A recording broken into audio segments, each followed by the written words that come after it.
আজকের বিষয় মানসিক রোগীর লক্ষণ কিভাবে বুঝবেন। অনেক সময় শরীর নয়, মনের অসুখও আমাদের বিপদে ফেলে। মানসিক রোগীকে চিনতে পারা খুব জরুরি।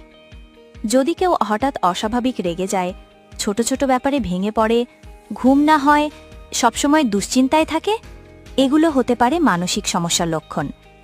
কেউ যদি একা থাকতে বেশি পছন্দ করে, পরিবারের সাথে কথা বলা কমিয়ে দেয়, আগের মতো আনন্দ পায় না, তাহলে অবহেলা করবেন না।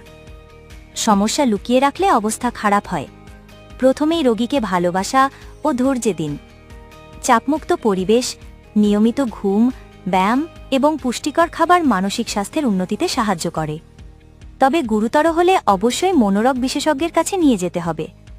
মানসিক স্বাস্থ্য শরীরের মতোই গুরুত্বপূর্ণ, তাই আজই সচেতন হন।